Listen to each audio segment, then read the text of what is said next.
ડેડિયાપાડાના ધારાસભ્ય ચૈતર વસાવાને સજા મામલે જિલ્લા કલેક્ટરને આવેદનપત્ર પાઠવવામાં આવ્યું છે।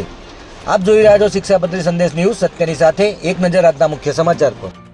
નર્મદા જિલ્લાના ડેડિયાપાડા તાલુકા ખાતે ડેડિયાપાડાના ધારાસભ્ય ચૈતર વસાવાને 7 વર્ષની સજા કરવામાં આવી છે। ત્યારે આ બાબતે આદિવાસી સમાજના આગેવાનો એવા નર્મદા જિલ્લા પંચાયતના માજી કારોબારી અધ્યક્ષ બહાદુર વસાવા અને તેમના સાથી મિત્રોએ જિલ્લા કલેક્ટરને આવેદનપત્ર પાઠવ્યું હતું, જેમાં રાજ્યપાલને સંબોધી લખવામાં આવ્યું છે કે સુપ્રીમ કોર્ટના આદેશ હોવા છતાંય આદિવાસી સમાજને જંગલના જે પટ્ટા ફાળવેલા છે તેમાં પણ આદિવાસી સમાજને જો ખેતી ના કરવા દેતા હોય તો આ સાહેબ અયોગ્ય છે અને અમારા ધારાસભ્ય પર જે સજા થઈ તેને તાત્કાલિક ધોરણે માફ કરવામાં આવે।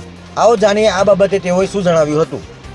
ડેડિયાપાડાના ધારાસભ્ય માન્ય ચૈતરભાઈ વસાવા સાહેબને જે સજા થઈ છે એના સંદર્ભમાં અમે આજે નિવાસી કલેક્ટર શ્રીને રજૂઆત કરી છે।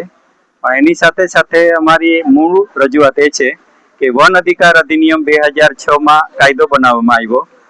આ જે કેસ થયો છે 2023માં મૂળ જંગલ જમીનને લઈને છે અને જંગલ જમીનનો કાયદો 2006માં બન્યો તો પાર્લામેન્ટમાં કાયદો પસાર કરવામાં આવ્યો।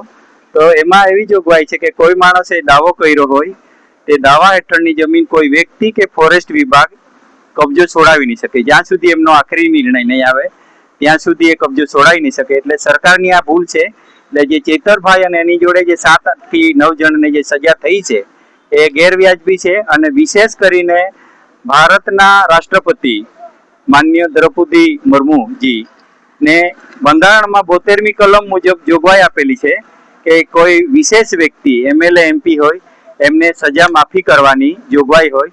એ જોગવાઈનો ઉપયોગ કરીને જ્યુડિશરીને રાષ્ટ્રપતિ શ્રી સૂચના આપે અને જે આરોપીઓ છે અને જેમને સજા થઈ છે એમની સજા માફ થાય અથવા સુપ્રીમ કે હાઈકોર્ટમાંથી સ્ટે મળે, સજાની માફી મળે, એ રીતની અમારી રજૂઆત છે।